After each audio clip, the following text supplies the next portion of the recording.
আসসালামু আলাইকুম এভরিওয়ান, কেমন আছেন সবাই? আমিও ভালো আছি।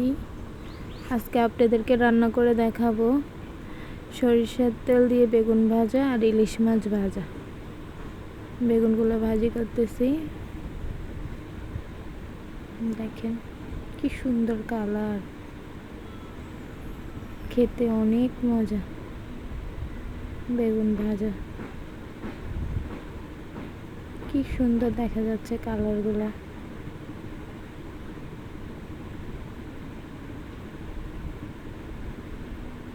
আসলে খেতে অনেক মজাদার, অনেক মজা। সবাই মাওয়া যায় ইলিশ মাছ আর বেগুন ভাজা খাওয়ার জন্য সরিষার তেল দিয়ে। আমি বাসায় রেডি করে নিলাম ইলিশ মাছ আর বেগুন ভাজা সরিষার তেল দিয়ে। মাও যাওয়া লাগে না, রাঁধতে জানলে বাসায়ও বানাই খাওয়ানো যায়। ইলিশ মাছের ভিতরে ডিম, দেখতে অনেক সুন্দর দেখা যাচ্ছে। মাছ কালারগুলো কি সুন্দর আসছে, খেতে আরো অনেক মজা লাগে। শুকনো মরিচ, পান্তা ভাত, অনেক মজা লাগবে। গরম ভাত দিয়ে খেতে কিন্তু মজা।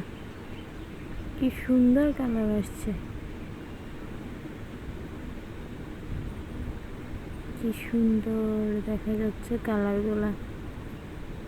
আমার তো এখনই মুখে জল জল এসে গেল।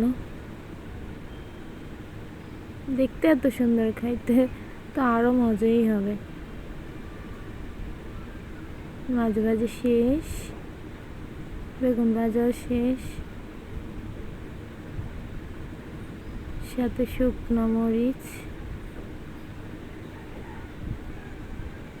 গরম গরম ভাত দিয়ে অনেক মজা।